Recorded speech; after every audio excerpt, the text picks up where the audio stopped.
Bueno, esta unidad es la última, como comentábamos. De manera tal que la próxima semana vamos a tener la sesión expositiva final.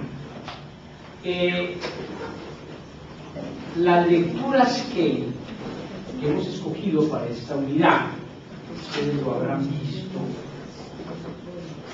son en su mayor parte lecturas que de alguna forma intentan un balance en lo que ha sido el desarrollo de la sociología francesa,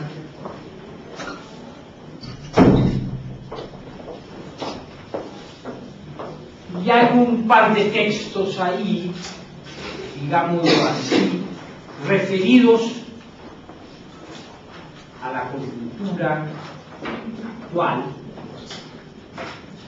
a la coyuntura política y a la coyuntura teórica también.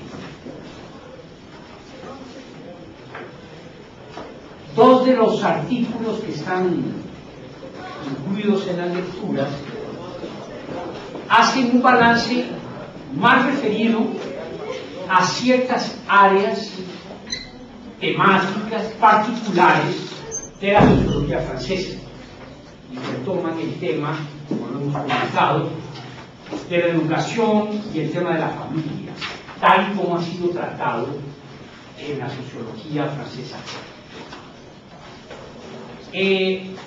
Sobre los autores, vamos ahora a hacer el típico análisis biobibliográfico que siempre hacemos y luego oír las respuestas que ustedes han dado a las preguntas escogidas. Para la próxima sesión voy a ver, es muy probable que lo haga, que les dé un par de esquemas. Hay una esquemita que hice, lo intenté con Agnia también, y ahí lo tengo en elaboración, como red, como análisis de red. Lo que pasa es que me plantea un problema, porque si uno hace el análisis de red para ver proximidades y distancias, lo óptimo es preguntarle a esos mismos actores cómo se orientan ellos en relación con nosotros. Y desde luego preguntarle a Weber, a Durkheim y a Marx qué piensan de algunos autores contemporáneos es imposible. Si hay una atribución de simpatías, antipatías, proximidades o distancias, ¿qué harían? Entonces, es probable que les entregue más bien este, ¿verdad? Que es una especie de ubicación que hago en función de los clásicos de genealogías teóricas, digámoslo así, ¿verdad? Para orientarlos en función de los autores que ustedes han visto. ¿Nos lo va a entregar la próxima semana? En la próxima semana seguro se los entrego, que no lo fotocopie ahora. Y luego les voy a entregar un cuadro también comparativo más comprensivo que incluye no solo la lectura de los autores que han hecho ustedes para estas unidades, sino que remite también a la Escuela Francesa de Sociología en su despegue, valga decir a Durkheim, ¿verdad? Entonces, ese tipo de cuadro comparativo a mí me gusta hacer para efectos de clarificación y que me parece que alguna utilidad tiene. Bueno, bien, sobre los autores ya hay algunos que ustedes conocen y han leído. No, en realidad solo uno, que es Turén. Los otros no son autores de los que hayamos hablado en el STEM. Bueno,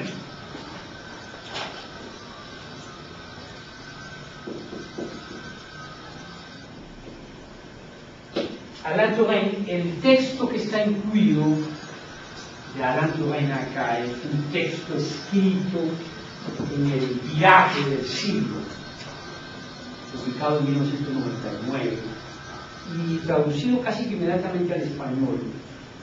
El texto completo lo tienen ustedes en la tecnología. ¿Cómo salir del liberalismo? ¿Cómo salir del liberalismo? Bien.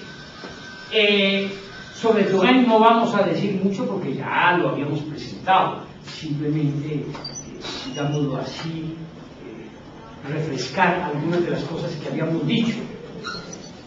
Saben ustedes que Touraine nació en 1925, normalista, normalien, como dice en francés, graduado en la Escuela Normal Superior. Su carrera académica está ligada a la Escuela de Altos Estudios de Ciencias Sociales, como un buen número de los investigadores recientes hemos analizado, aunque ha sido director de estudio de la Universidad de París-Nanterre. Fue director del Departamento de Sociología en Nanterre de 1966 a 1969. Se interesó tanto por la investigación concreta como por la investigación teórica. Excelente conocedor de América Latina, ya lo habíamos señalado. Investigó en el área de sociología del trabajo, la sociología industrial, la sociología de los movimientos sociales. Varias obras importantes y célebres.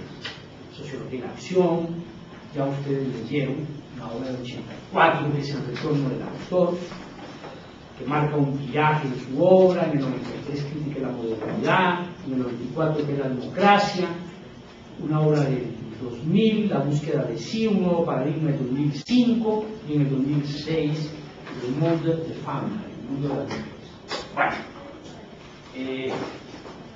no vamos a añadir más sobre Touraine, solo que este texto es un texto interesante, polémico, que le permite a Touraine tomar su posición frente a lo que parece que está ocurriendo en el contexto no solo de la sociedad francesa, sino, digamos, en un contexto más amplio, y él como intelectual, ¿a dónde se sitúa? Aprovecha a su vez para tipologizar las actitudes de otros intelectuales. Bueno, refirámonos más bien a los otros autores, a los cuales no nos hemos referido antes.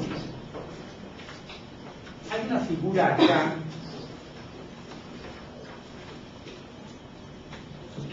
que es particularmente interesante, porque además trasciende claramente los límites disciplinarios, es decir, se sitúa en una perspectiva más bien transdisciplinaria, se obvia los límites y las fronteras de la disciplina para plantearse problemas de una amplitud mayor, ¿verdad?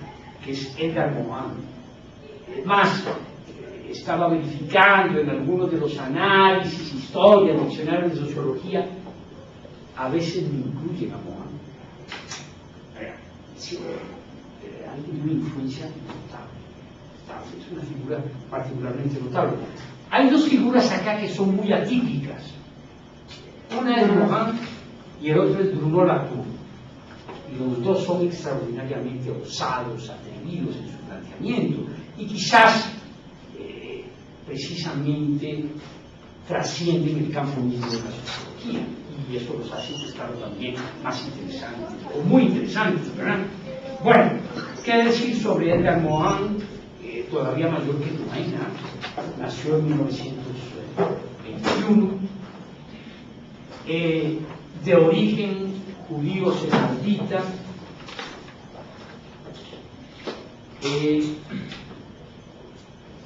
Edgar Morin no se llama así originalmente. Edgar Morin, pero ustedes qué interesante, él asume el Morin en la resistencia, participa en la resistencia. Entonces ese es su nombre, digámoslo así, de combatiente, de resistente, y obviamente se lo dejó.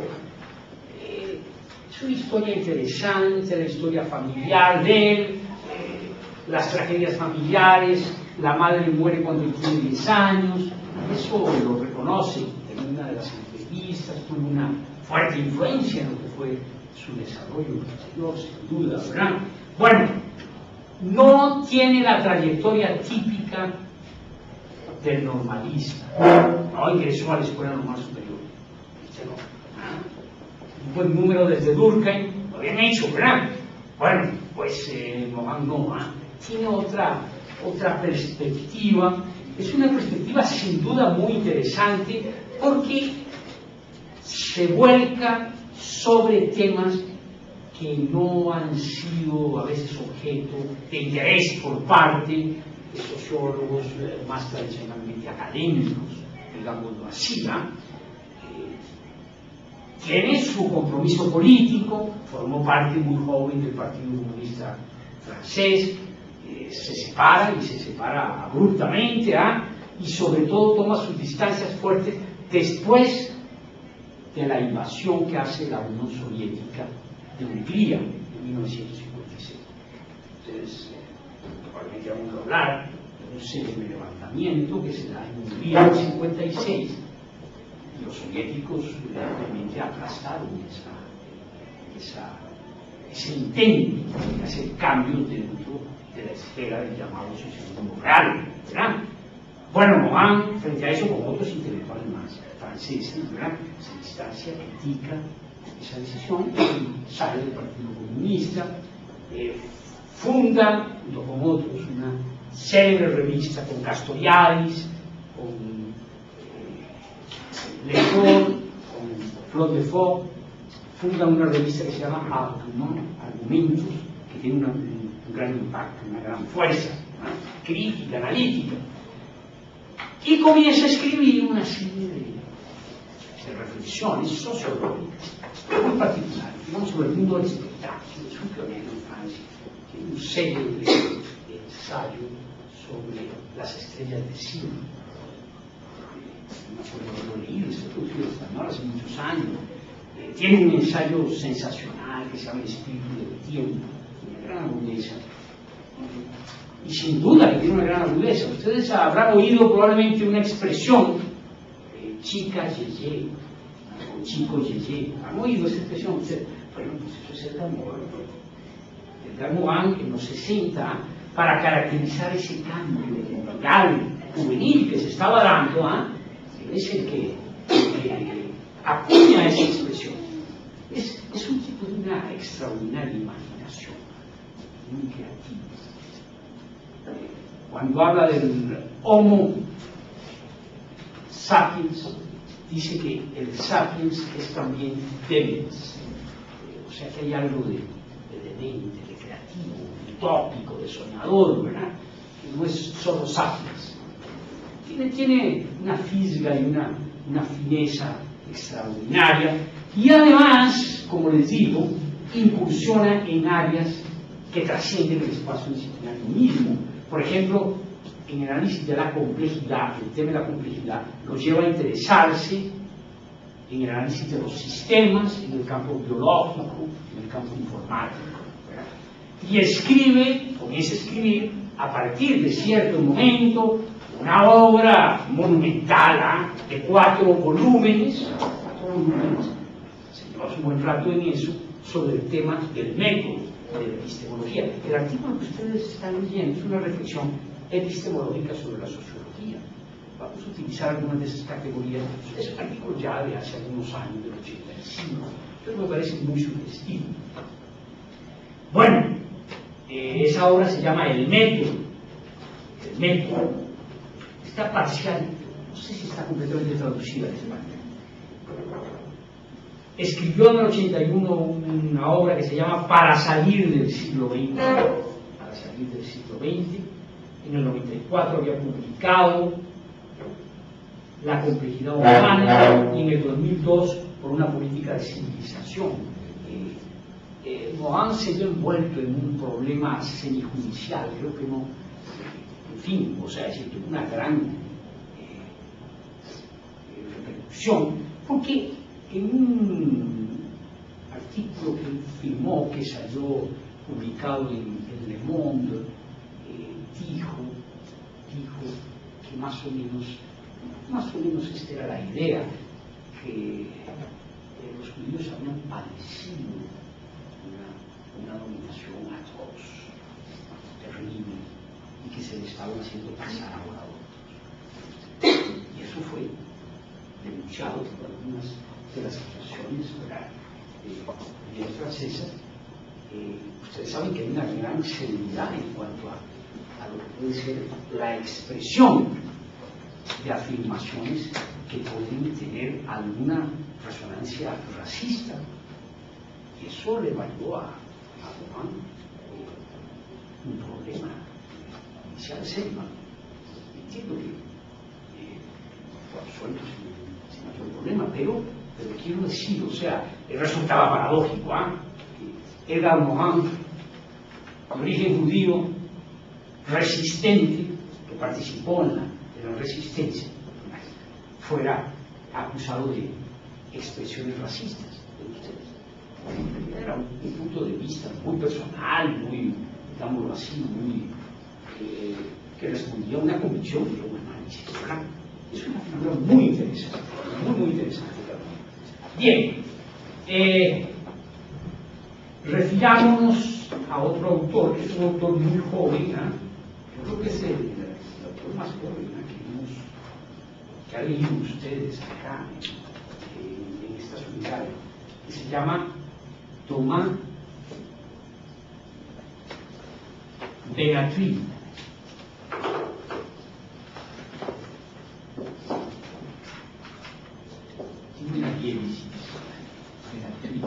Bueno, esta joven como que nació en 1972,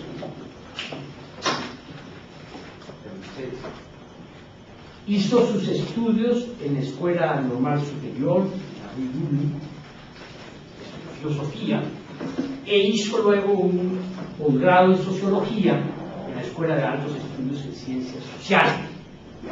Enseña filosofía en la Universidad de París 12 y en Nancy, provincia en Francia. En el 2005 ahí estuvo invitado en Reykjavik, en Islandia. En Islandia. Y ha tratado temas extremadamente eruditos en el campo filosófico. Se ha interesado en filosofía antigua, los epicúreos, los estoicos, el escepticismo.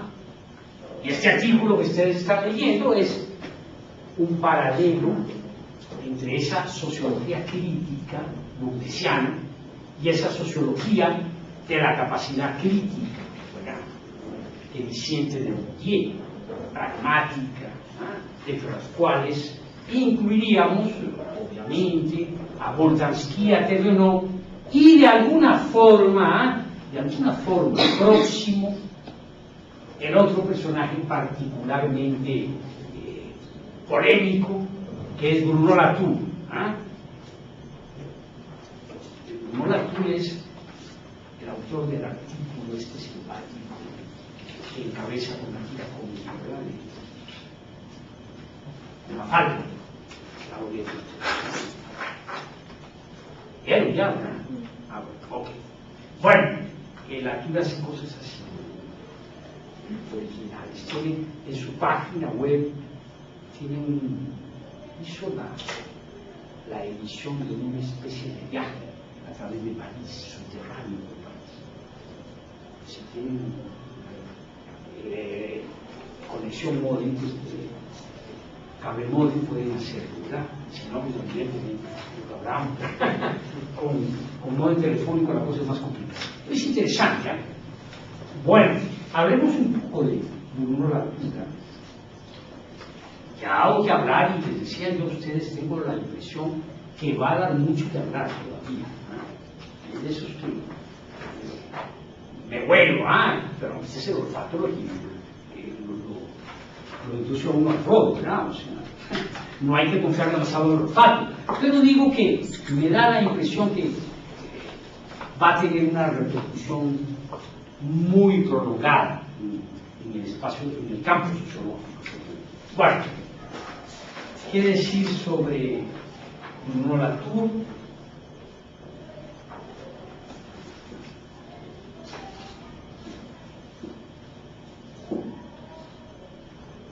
El curso de epistemología también ha introducido una lectura todavía más reciente, que esta, mucho más reciente, que es la conferencia que dio en el Collège de France el año pasado. Hizo la traducción de Tania Cuevas. Mucho. Dice, es que traducir a Latour es cosa seria. Y efectivamente, o sea, no es un autor nada fácil. Esa es la conferencia que dio en un curso de un antropólogo joven, discípulo de Lévi-Strauss, de Collat, Philippe de Collat, que es profesor en el País de Francia. Actualmente, entonces es una conferencia extraordinariamente interesante. El curso de epistemología la hemos incluido, pero aquí la que incluimos fue esta otra: fracturas de la noción de red a la de atadura. Aquí esto de attachement, ¿cómo traducir attachement? No es tan sencillo.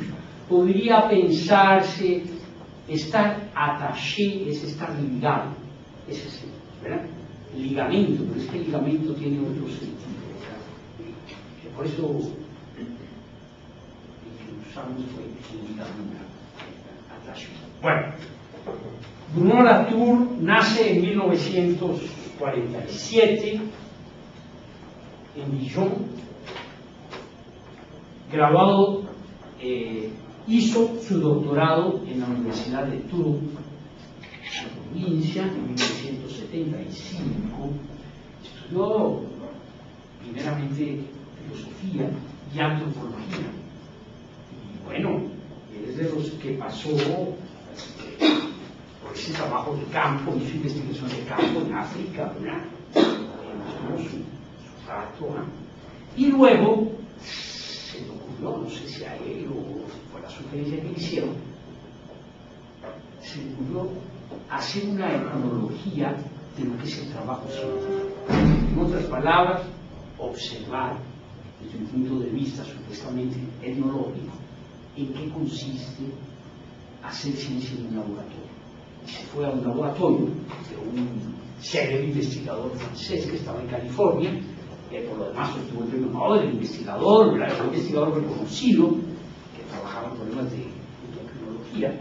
Y entonces, con su protocolo, analizó las prácticas, lo que hacen usualmente los investigadores en un laboratorio. Una sociología de la ciencia que tiene en cuenta lo que es la experiencia concreta. ¿Qué hace un laboratorio científico?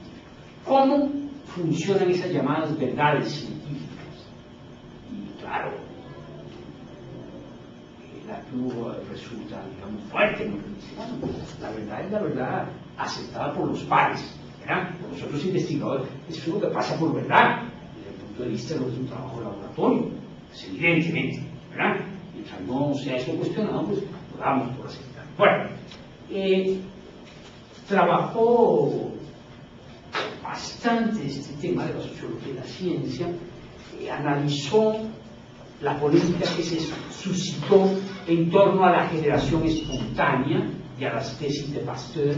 Ustedes recuerden que Louis Pasteur dice que sostiene con fuerza, ¿verdad?, que no se pueden desarrollar de la nada los microorganismos, ¿verdad?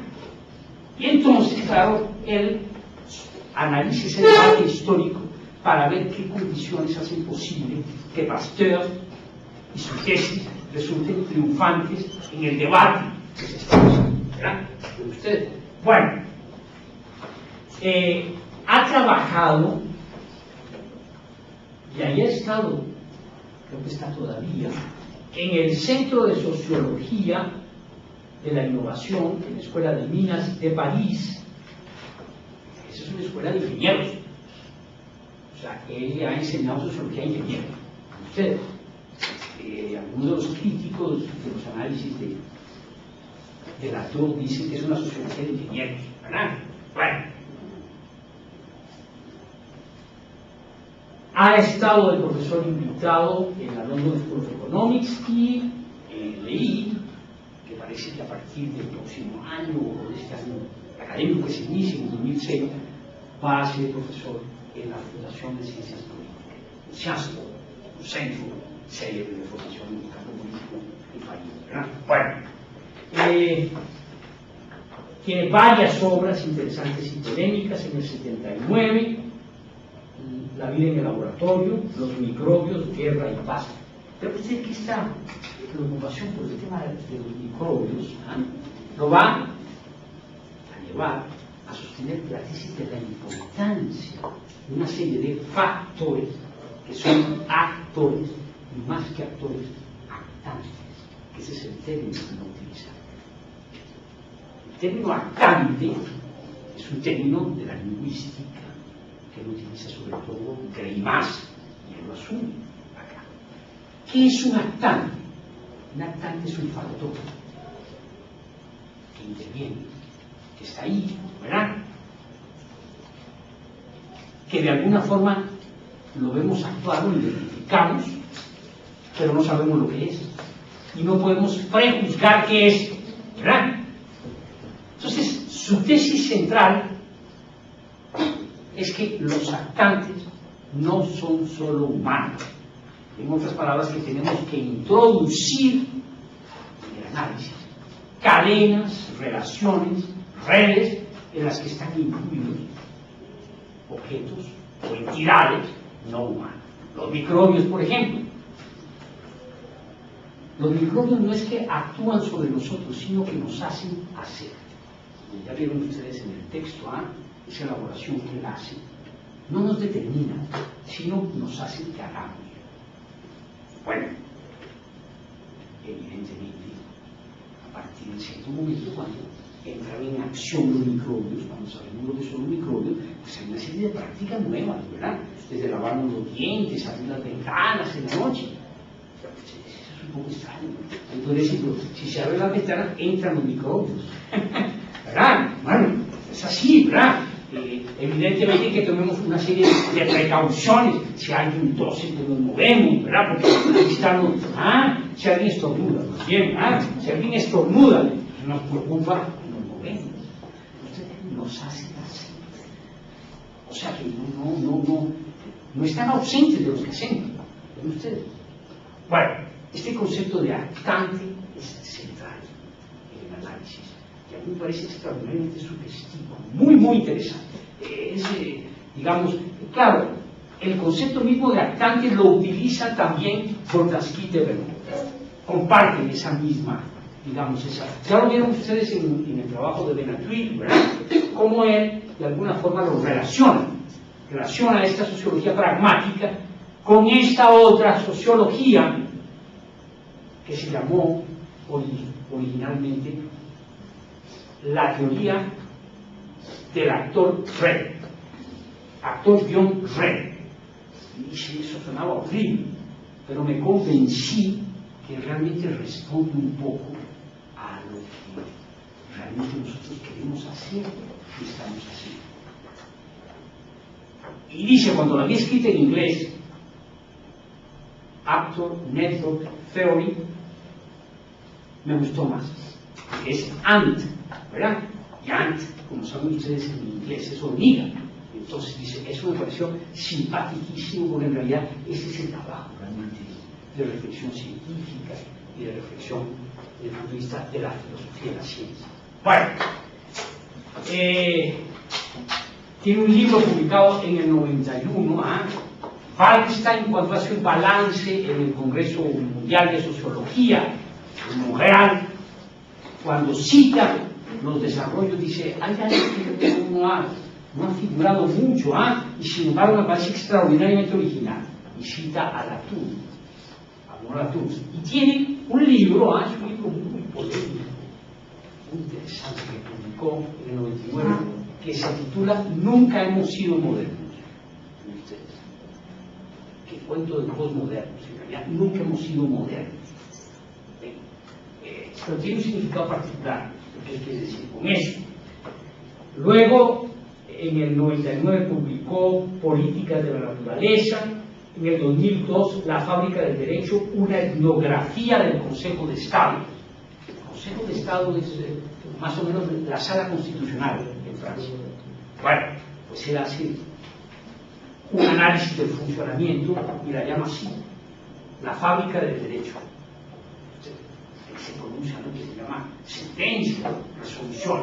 ¿Cómo es que se pronuncia eso? Bueno, a inicios del 2005 fue profesor invitado en la Universidad de Amsterdam, en Holanda, ¿verdad? Y en el 2006 acaba de publicar un libro que se llama Cambiar de sociedad, rehacer la sociología. Precisamente en la página de él colocó el primer capítulo del libro. Es este de acá.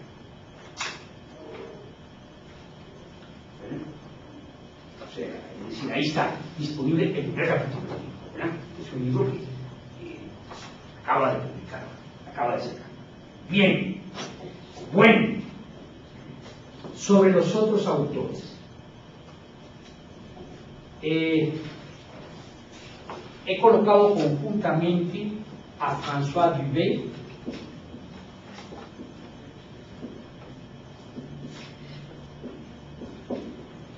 y a Danilo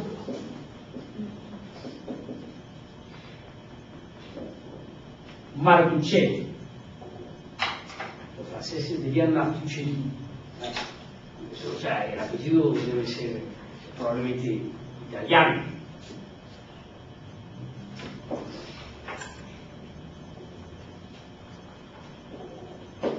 Bien, no sé si algo habíamos dicho de Dubé, porque vean que aquí hay dos textos de Dubé,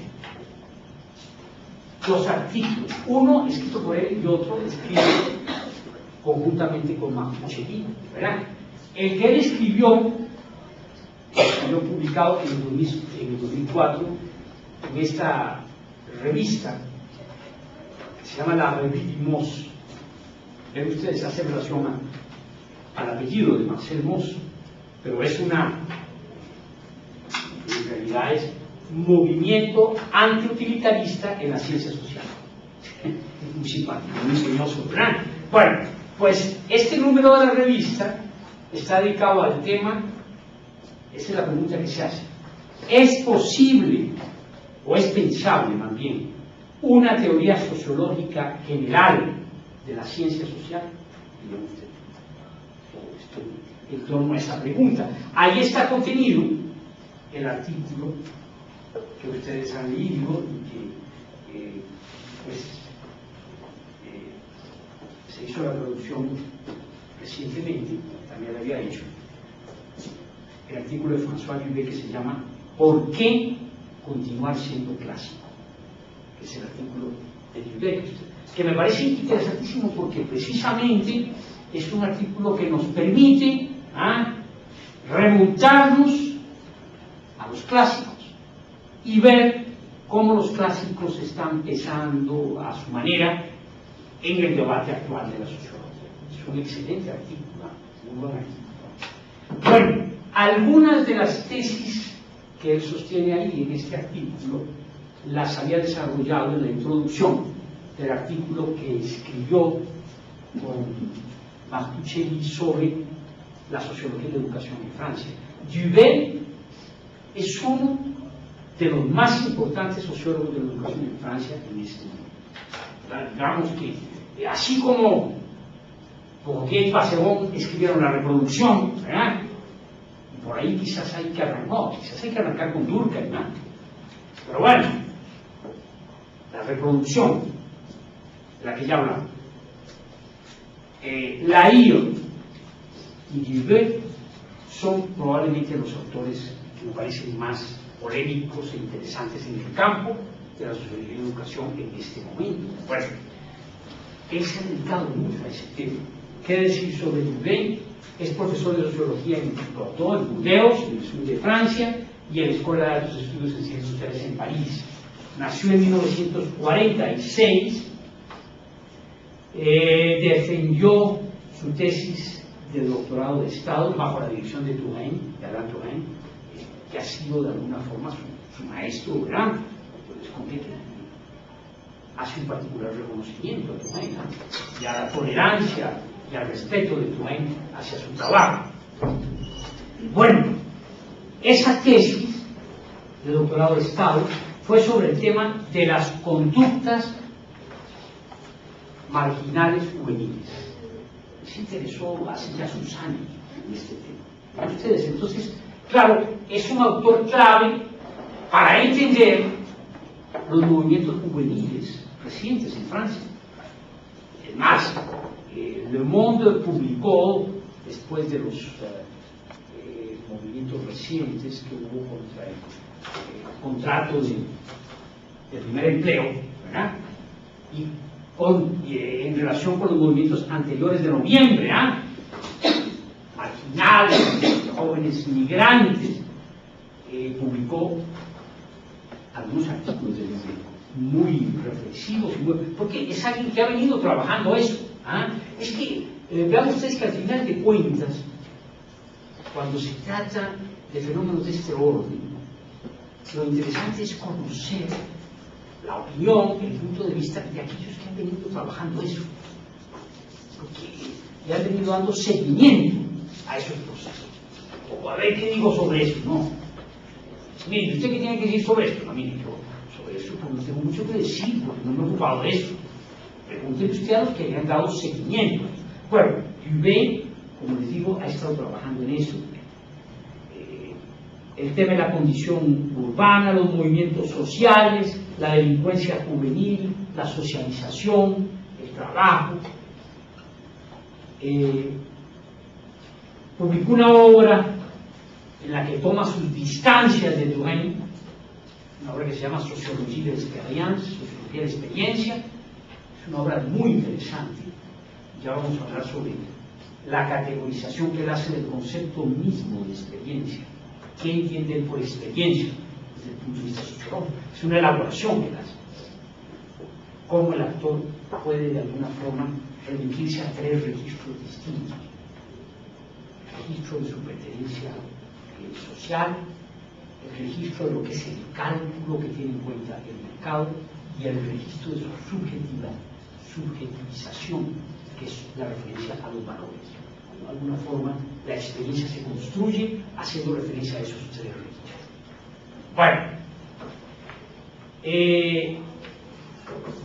en 1998 dirigió el informe que se le solicita sobre la situación de la educación en Francia. Ustedes que están leyendo acá, hay dos autores que han, digámoslo así, reflexionado a fondo, que han preparado. En Francia, cuando hay algunos problemas delicados que son identificados como tales, conceptualizados como tales, se pide con frecuencia una especie de un informe importante a un equipo encabezado por alguien que ha venido trabajando ese tema. Bueno, en el 98, Duvet preparó uno sobre el tema de la educación a solicitud. Y el de la familia, una de las grandes autoridades en el campo de la sociología de la familia, es Irene Théry, que la han visto ustedes mencionada en uno de los artículos. Bueno,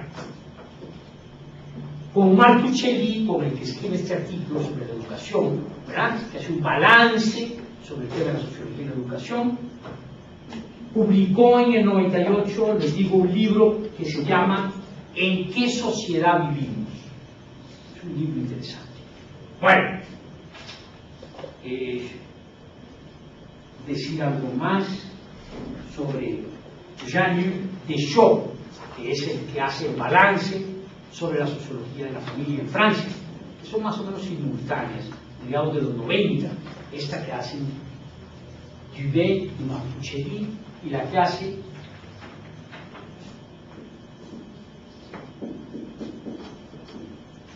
Jean-Luc Deschaux.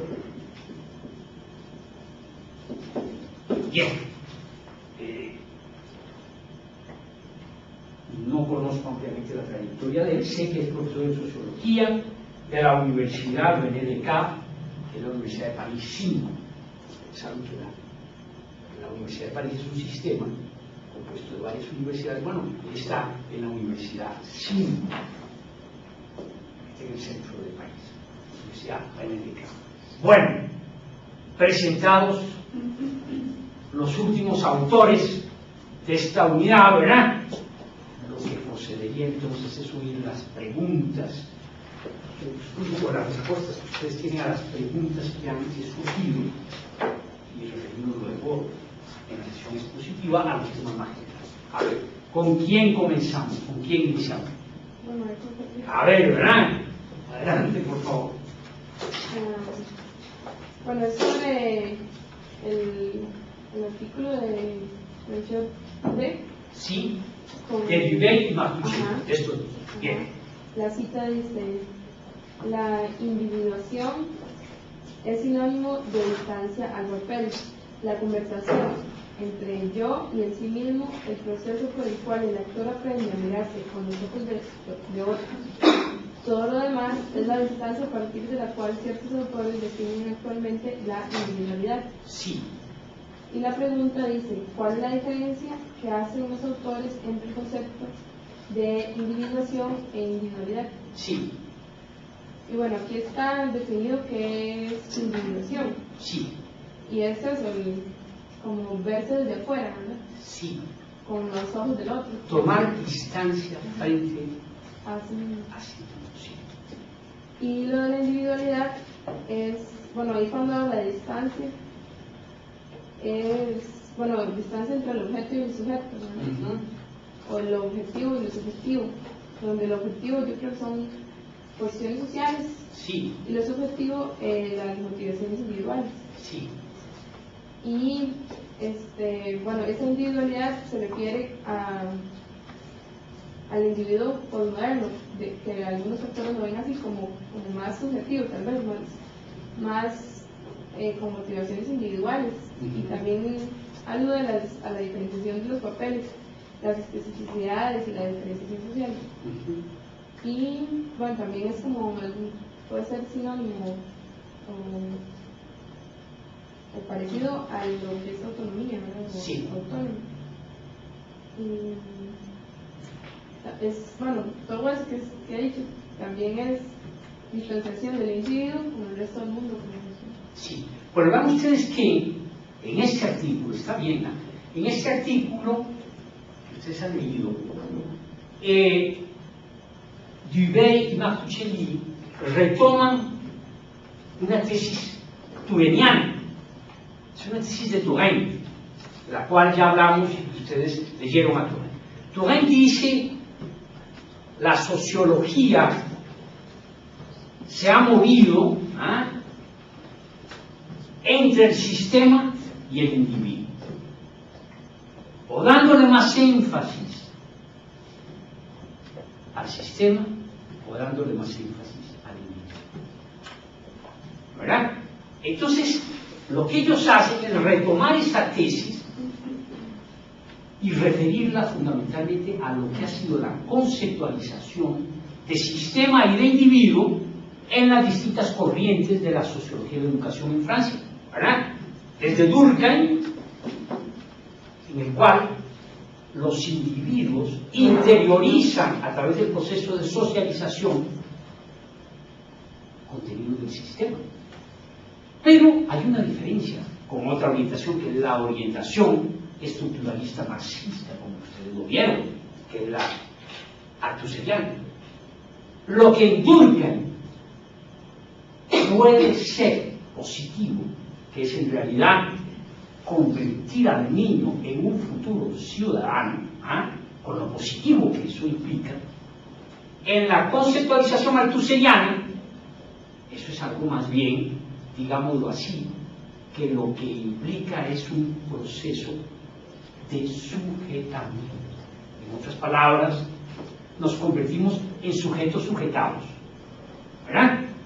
O sea, este proceso de ideologización lo que hace es de alguna forma, que hay que decirlo, domesticarnos, ¿verdad? Pero ustedes, es una valoración diferente. El análisis burkesiano de la educación es un análisis que pone el énfasis también, lo que iba a ser originalmente, en la socialización. El concepto de hábitos, como lo hemos visto, es un concepto que implica la interiorización. Eso por un lado, pero están quienes han desconectado y quienes han afirmado la importancia del individuo, ¿verdad? Del individuo que más bien es capaz de reflexión, de cálculo incluso, que prescinde un poco de esos imperativos de orden sistémico, ¿verdad?, que se lanzan en la estructura social. Entonces, el análisis de esas relaciones es lo que permite ir construyendo una especie de tipología a la cual vamos a hacer referencia. Y las representaciones que ellos analizan de la escuela, cómo se representa la escuela dependiendo de esas tradiciones de la sociología francesa, ¿verdad? La escuela como institución democrática, desde el punto de vista durkheimiano, ¿verdad? La escuela como aparato ideológico, Estado, la representación althusserliana, la escuela reproductora, bundesiana, la escuela que permite desarrollar la racionalidad y el cálculo, que es un poco el concepto de la educación de Proudhon y del individualismo metodológico, ¿verdad?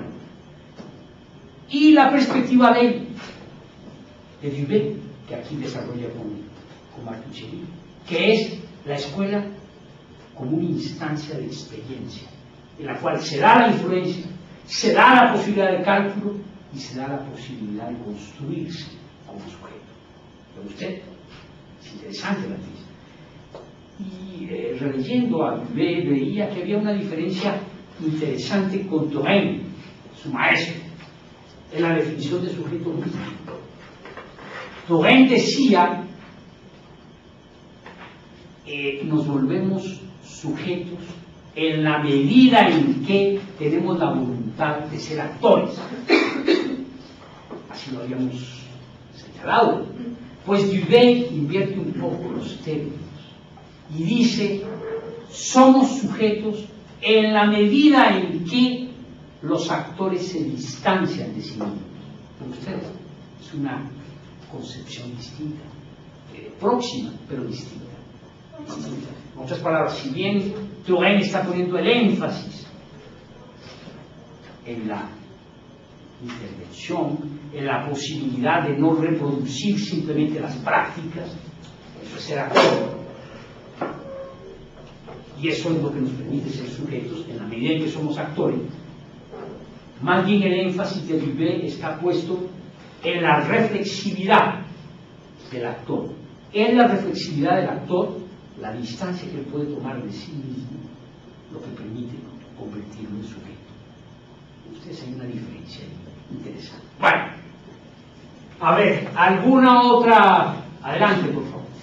Dice, bueno, de la misma lectura, la cita dice, se podía sin duda entender esta pasión por lo micro después de las orgías funcionalistas de los años 70, pero el riesgo corrido es el hacer de la sociología un ejercicio que no es comandado más que por el genio o la insignificancia. Sí. Pregunta, ¿por qué relaciona Duvet lo micro con el genio o la insignificancia? Sí. Bueno, yo esta lectura no me la leí, entonces vamos a hacer como un acercamiento con lo que le digo, con la de Touraine. Entonces es como, o sea, yo lo veo así, como, digamos, Touraine al principio, para poner un ejemplo, ¿verdad?, habla de los grandes movimientos sociales y cómo se van cambiando a los pequeños por nuevos movimientos sociales, que son más micro, que son de ciertas situaciones específicas. En otras palabras, usted va a tratar de responder la pregunta sin haber hecho la lectura, tratando de ver si a partir de la lectura que no, usted o sea, había hecho de Touraine, igual nos leímos un poco la lectura, entonces sí, es más o menos lo que yo entendí, ¿verdad? Pero ¿por qué escogieron esa entonces si no la leí? Porque es que yo no me traje la de Touraine, entonces no pude ver, digamos, Pero había muchas más. Sí, es que igual. Yo pensé que quedaba la mía, pero la mía no está. La de la lectura de ella no estaba, que era la de la primera. Que... La de Mori. La de Mohan. Ah, es Estaba que... acordada.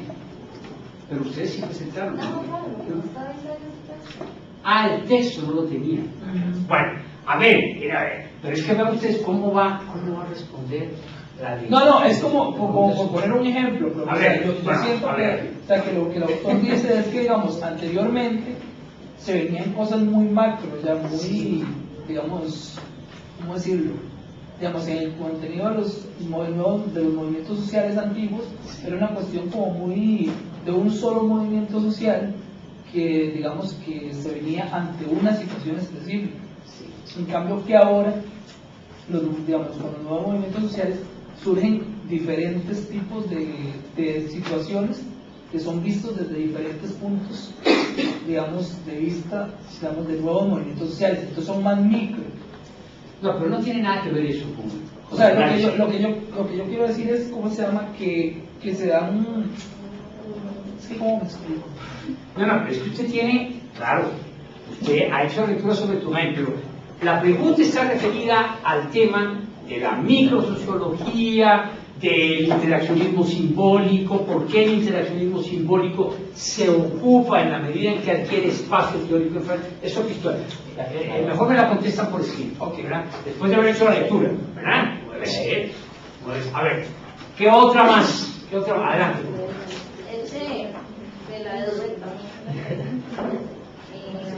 de la misma esta de Ibe. Sí, Me la porque- contesta por escrito con calma y aventura, ¿verdad? Está bien. A ver, porque sigue siendo que sí. bueno, dice. Pasamos a otro texto entonces, pero del mismo de Ibe. Bien.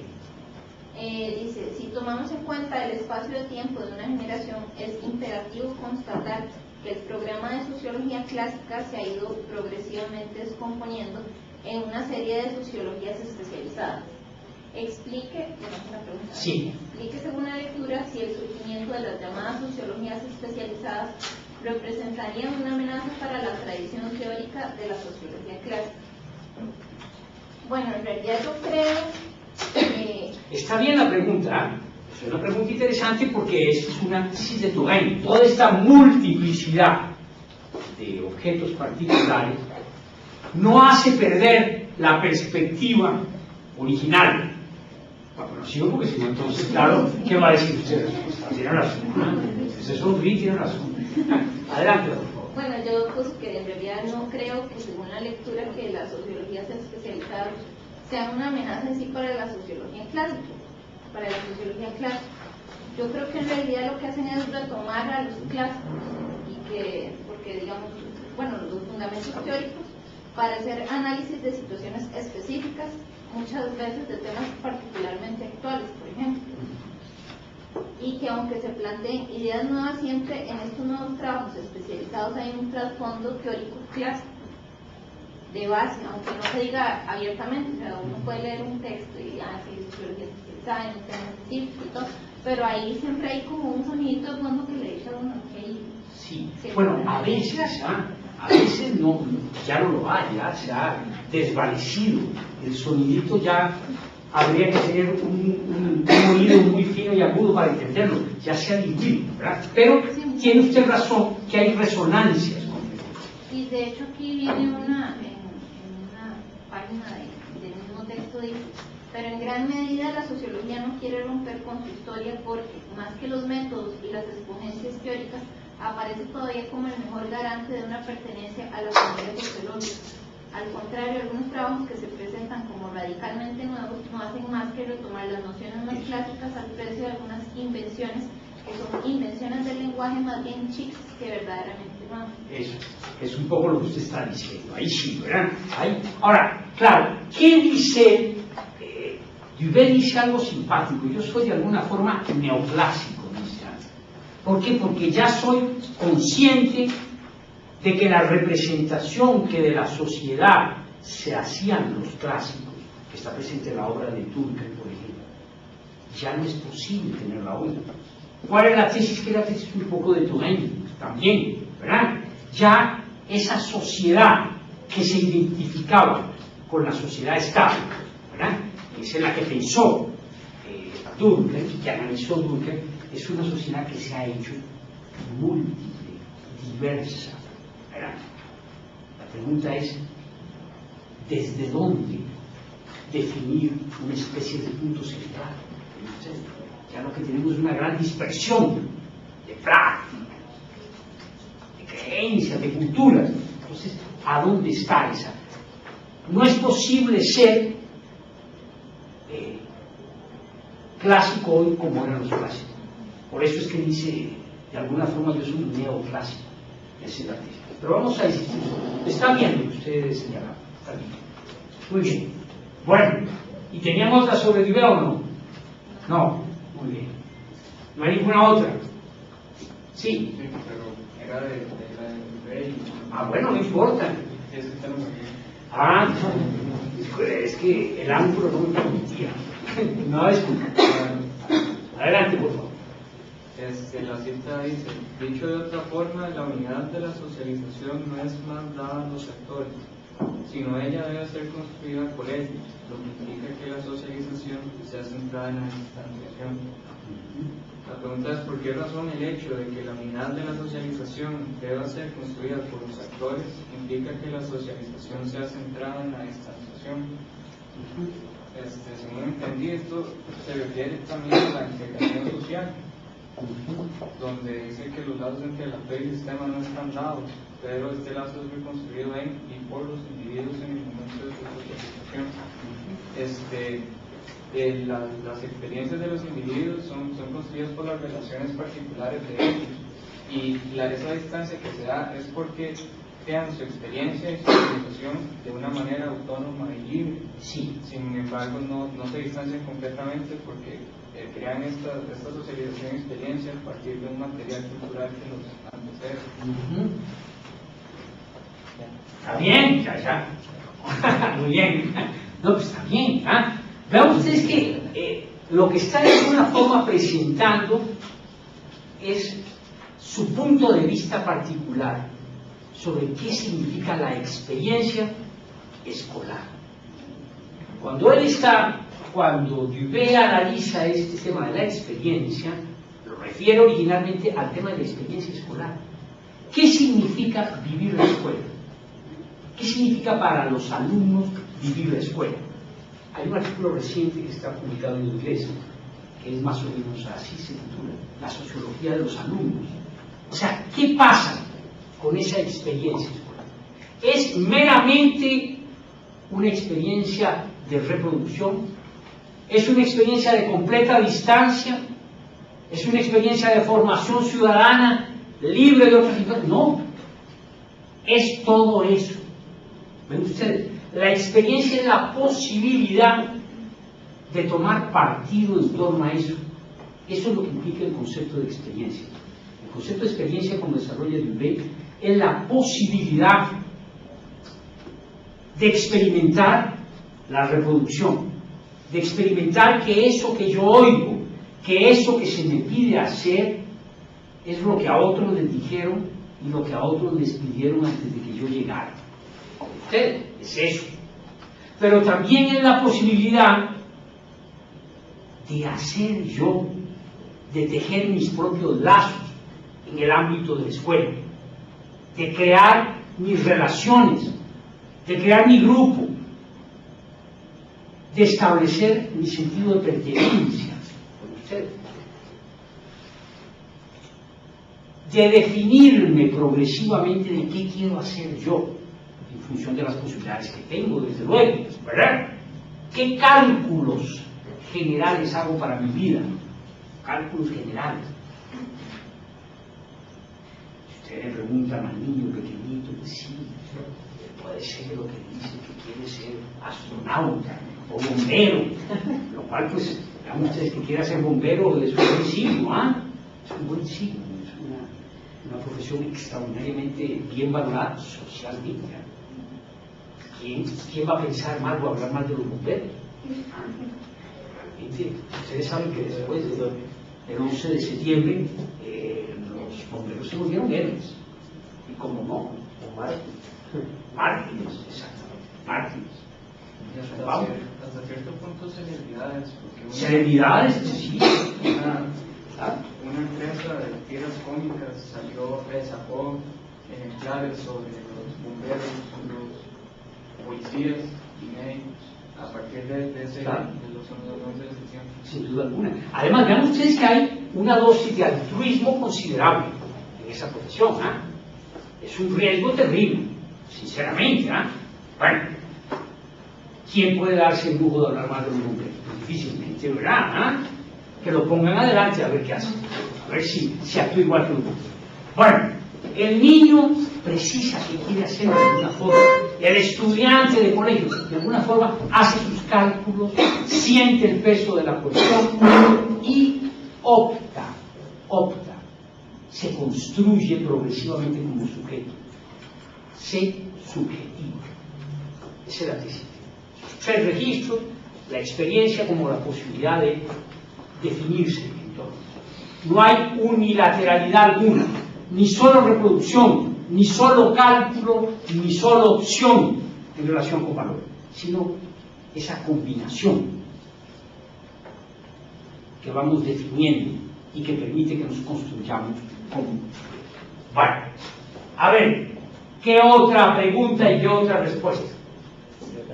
Por favor.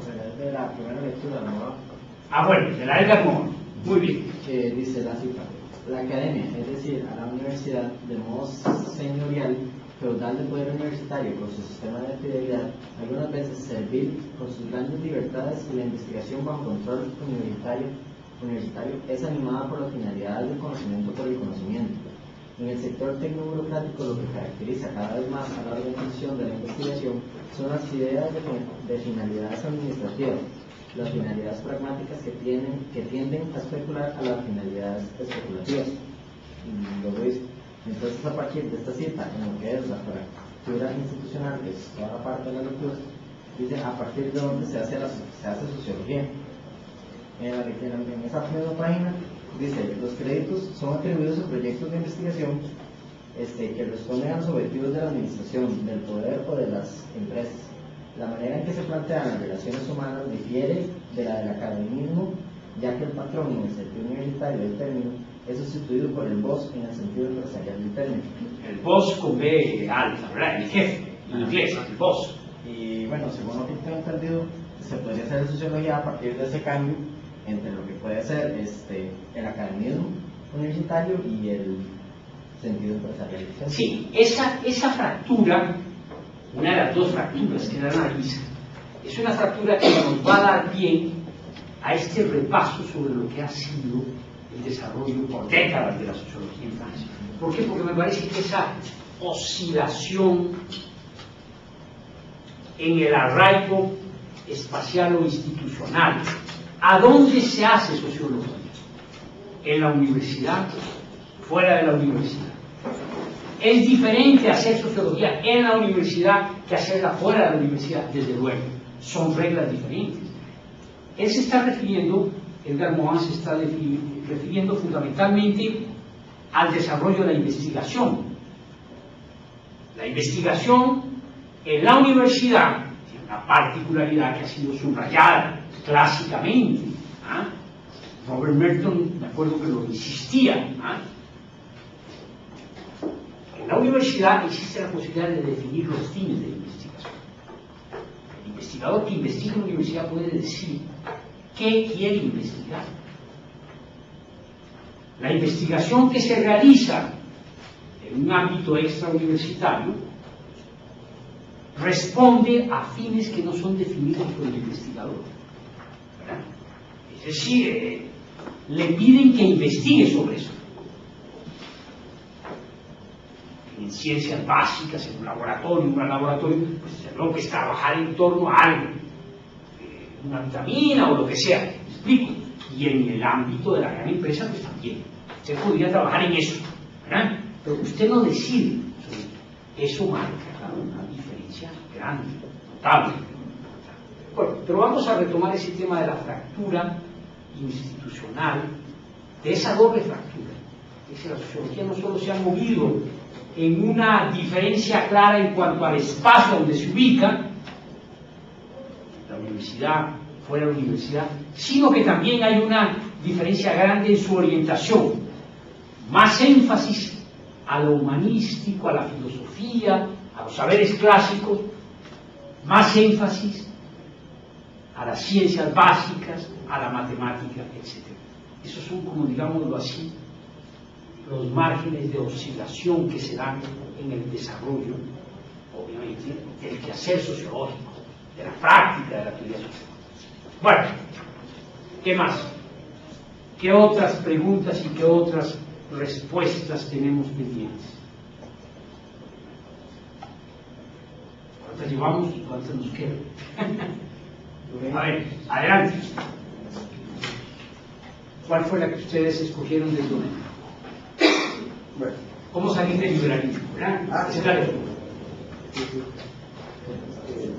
Está en la página 11. Permítame que le diga que es muy simpático porque cuando Touraine publicaba este libro, ¿Cómo salir del liberalismo?, Bourdieu publicaba poco después o poco antes, no recuerdo, un artículo largo en Le Monde Diplomatique que se llamaba ¿Cómo salir del neoliberalismo? A la larga ese tema es un tema recurrente en dos figuras importantes de la sociología francesa en ese momento. Bien. Sí, está en la página 11. Sí. Y dice, y es que Y es que tal convicción es peligrosa en la medida en que conduce a un callejón sin salida, al mantenimiento de cierto estalinismo anticuado, lo que beneficia tan solo a aquellos ideólogos que hablan como representantes de un pueblo que por sí mismo no sabría, según ellos, defender conscientemente sus intereses y mejorar su situación. Ahora, la pregunta dice, esto sin duda es una crítica dirigida hacia la vieja izquierda de ortodoxa y dogmática, que reduce el movimiento social a la lucha de clases. Ahora la pregunta, ¿cuáles son las características de los nuevos movimientos sociales a los que reivindica y prevé Turing en contraste con los viejos movimientos? Sí. Ahora, esa es una decisión muy importante que hace Turing entre los movimientos sociales clásicos y los nuevos movimientos sociales. Él insiste en esa diferencia. A ver, ¿qué creo que encontraron ustedes, Pablo? Sí, bueno, no me disculpo porque la pregunta está como repartida en un montón de fracciones de cifras, pero espero que la idea se entienda. Bueno, vamos a ver. Turing hace el énfasis en el papel del individuo y su papel de actor social. Él dice, en esta cita, en la página 11, dice, las víctimas podrán convertirse también en agentes sociales desde el momento en que son capaces de apelar a principios generales, tales como el de justicia y igualdad. Eso por un lado. Ahora, la otra... Pero, a ver, vamos por partes. Sí. ¿Qué distinción parece ser, o cuál es la diferencia más importante que diferencia, que distingue los movimientos sociales clásicos de los llamados nuevos movimientos sociales? ¿No es el papel del individuo? No es el papel del individuo. Tiene que ver con la reivindicación. Claro, el papel del individuo está en juego, pero las reivindicaciones, lo que se demanda, lo que se pide, con lo cual se mueve uno, los viejos movimientos sociales, ¿con qué tenían que ver sobre todo? Los derechos de los salarios. Exactamente. Es el ámbito laboral y las mejoras en la condición laboral, incrementos de salario, que no son incrementos de salario, puede tener mejores condiciones de trabajo, una serie de aspectos, pero están referidos al ámbito de la producción, al ámbito del trabajo. Mientras que los nuevos movimientos sociales, esa es la característica, plantean reivindicaciones nuevas. Reivindicaciones nuevas es que hay demandas que tienen que ver con aspectos de la vida social que antes no eran reivindicados. La igualdad de género, el pacifismo, exactamente, los temas de minorías sexuales, el ecologismo, en fin, un sinnúmero de minorías étnicas, ¿verdad? Vean ustedes, son reivindicaciones nuevas que no tenían cabida en la vieja conceptualización. Porque vean ustedes que, y ahí la referencia a Pablo al tema del marxismo, del materialismo histórico. La contradicción principal era la contradicción que enfrentaba ¿a quién? En la conceptualización marxista, en el capitalismo. ¿Quiénes eran los que estaban enfrentados antagonísticamente? Antagonísticamente significa que no había arreglo posible. Capital y trabajo, ¿verdad? La burguesía y el proletariado. Esa es la contradicción central. Frente a esa, todas las otras contradicciones eran conceptualizadas como contradicciones secundarias.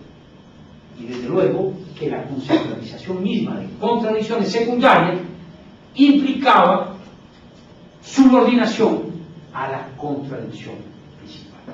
Por consiguiente, el plantear las reivindicaciones como reivindicaciones prioritarias, importantes para determinadas minorías, era situarse dentro de la lógica de este marxismo en una posición secundaria. ¿Por qué? Porque lo fundamental era la lucha contra la burguesía y la lucha contra el capital, ¿verdad?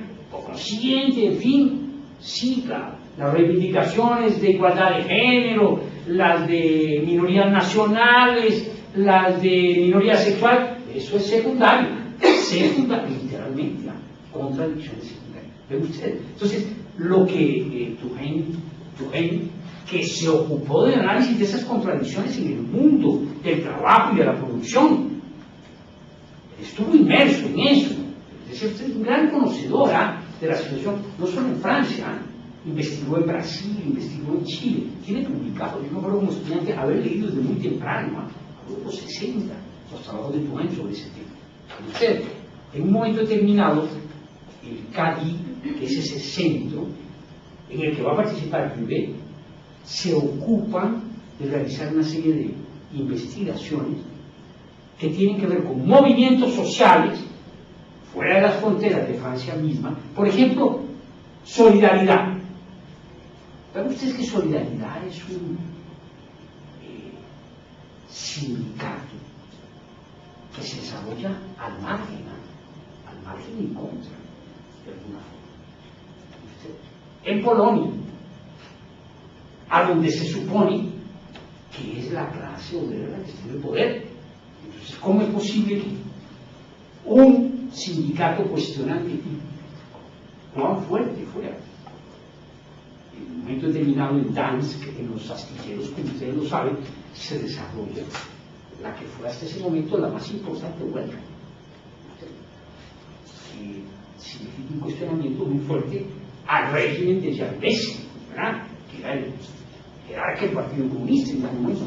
Ustedes, bueno, se interesaron en su vida, se interesaron en los movimientos antibelicistas, se interesaron en movimientos sexuales, de género, múltiples. Entonces, ese es el sentido, los migrantes, la organización de los migrantes, la reivindicación de derechos.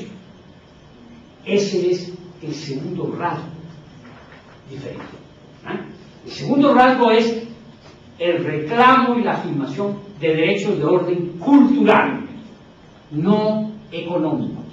Usted, no es un asunto nada más de incrementos salariales, es un asunto de condiciones y oportunidades de vida que tienen que ver con la cotidianidad, con el proyecto de vida de ustedes. Bueno, es esa la diferenciación que realmente hace Duhigg en ese texto. Pero a ver, Pablo, ¿qué otra cosa señalaron ustedes? ¿Qué otra cosa señalaron? ¿Dónde va? Porque aquí nos quedamos con la primera pregunta que decía, ¿y cuál era la diferencia? Bueno. No, sí, recarga No, pero ¿a qué le habían prestado ustedes particular interés en las citas que habían escogido? A ver. No, sí, era el... A ver. No, y es que hasta ahora me da vergüenza decirlo, porque no tiene nada que ver con lo que sí. O sea, que ustedes se han ido por otro lado. Bueno, no, es que eso ocurre, pero es que eso es cuando lo hemos hecho bien. Entonces, claro, realmente, ahí... sí, o sea, es decir, yo puedo pedirles a ustedes de que, cuando llegamos aquí, hayan hecho todas las lecturas de la unidad.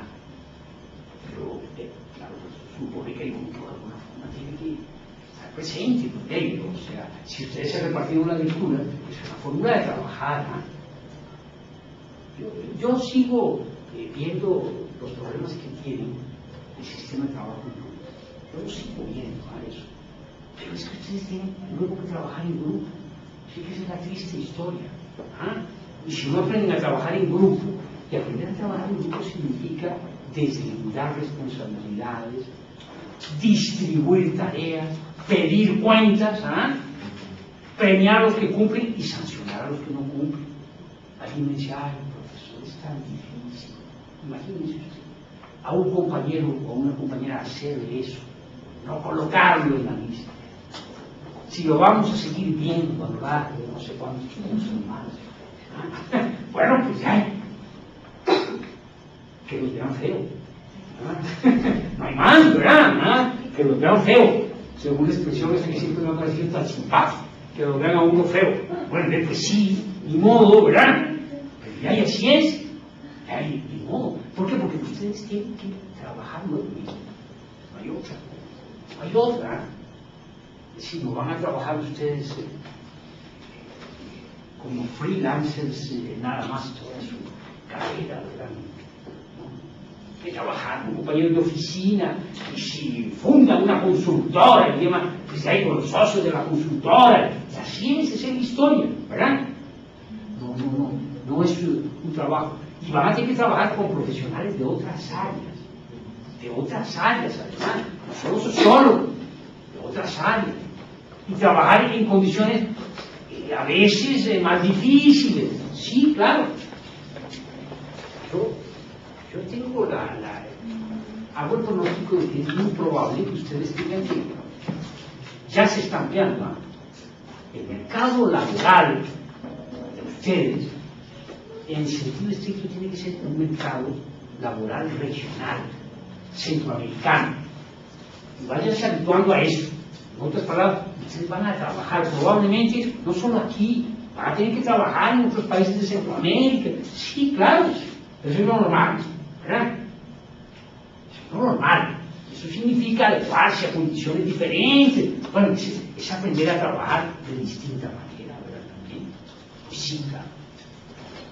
Bueno, era una disquisición en torno al trabajo de equipo que no es estrictamente referido a ustedes, sino en general a todos, ¿verdad? Bueno, bien.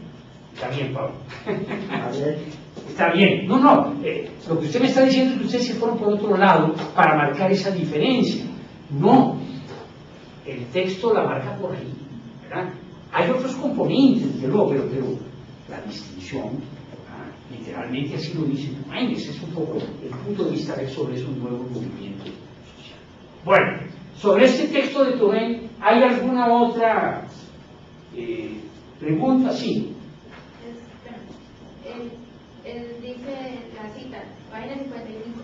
No trataremos aquí de algunos movimientos que se podrían denominar como clásicos, que serían aquellos que concentran sus esfuerzos en la defensa de las condiciones laborales y salariales. Otros muchos movimientos se han puesto en marcha dentro de las empresas y de los servicios públicos en relación alguna con la lógica liberal. La pregunta, el autor cita varios ejemplos de esos nuevos movimientos sociales. Dentro de este marco, defina qué es un nuevo movimiento social. Bueno, es una pregunta muy coincidente con la que ustedes recibieron. Y enumere cuáles son las características más relevantes de los movimientos sociales. Bueno, la definición, sí, ya se dijo que es como, bueno, yo digo que es como en defensa de los derechos relacionados más como con la cultura y más con la igualdad cultural, digamos. Sí, que tiene que ver con el mundo de lo cotidiano, ¿verdad? Con el mundo incluso de lo extralaboral. No estrictamente relaciones de trabajo, sino relaciones de otro orden, ¿verdad? Fuera del trabajo, en la casa, en los centros de reunión, en fin. Bien. Bueno, una característica es que, por ejemplo, ahora los actores, antes eran como la clase obrera, los trabajadores, ahora es todo el mundo, digamos, los campesinos se van a una huelga, o un movimiento social, o las mujeres, los indígenas, los ambientalistas, y antes era como más como... Bueno, no todo el mundo, todo el mundo es una afirmación que está utilizando un cuantificador universal, todo el mundo, no todo el mundo, pero muy diverso. Usted está citando ahí ejemplos, ¿verdad?, que dicen cómo hay reivindicación. Y vean ustedes que, bueno, claro, nosotros acabamos de tener la experiencia de un gran movimiento social. ¿Cuál fue ese gran movimiento social? Esencial. 2000. ¿Cómo? Ese fue un gran, fue un verdadero combo, fue un movimiento combo, ¿verdad? Es decir, que implicaba muchos componentes, reivindicaciones variadas. Unos estaban ahí por distintas razones, pero estaban, ¿vale? Ustedes. Eso es lo que establece es una coalición de un gran movimiento, pero hay movimientos particulares que pueden realmente coligarse, ¿verdad?, estructurarse. Y desde luego que cuando usted tiene un gran movimiento social, es más difícil satisfacer las demandas, porque son demandas más variadas, ¿verdad? Ya no es solo, sino, vamos a ver, vamos por partes. Entremos en la mesa y va a ver usted cómo comienza. Y estos piden esto, y estos otros, y los agricultores esto y tal, y los sindicalistas de ICE. El jefe es el que manda, de acuerdo con las reglas institucionales, ¿verdad? Lo nombraron jefe y es el que manda a estos o a estas que son los que deben obedecer. Bueno, eso es institucional, pero el líder, el liderazgo. Y por lo tanto, el ejercicio de la autoridad supone la aceptación de esa figura o de esas figuras, ¿verdad? No por un diseño institucional. Entonces, claro, en un movimiento social de este orden, la fluidez del liderazgo es mayor. No es igual que como ocurría con los movimientos sociales tradicionales, muy supeditados además a otras instituciones, como los partidos políticos, por ejemplo. Entonces, claro, dirigencia sindical que acatan las órdenes de un comité central de un partido político. No, o sea, no es así. La fluidez es una fluidez que hace, desde el punto de vista sociológico, mucho más interesante, sin duda. Mucho más interesante, mucho más impredecible, claro, mucho más riesgoso también, desde luego, ¿verdad? Se sabe cómo se inicia y no se sabe cómo puede concluir. Nadie lo sabe, ni los que lo convocan ni los que tratan de controlar. Así es. Bueno, esa diversidad de los movimientos sociales inquieta, interesa teóricamente a Turén, y sobre eso escribe, y desde hace años escribe mucho sobre ese tema. Yo diría que con imaginación y con acierto. Bueno, ¿alguna otra cosa que querían añadir ustedes? Pues está bien. Bueno, a ver, ¿qué otra pregunta pendiente tenemos? ¿Estamos? Bueno, ustedes sacaron una, pero evidentemente una fallida, ¿verdad? Y entonces ya no había otra más. No, se quedó usted solo. Bueno, de modo, ¿verdad? Bueno.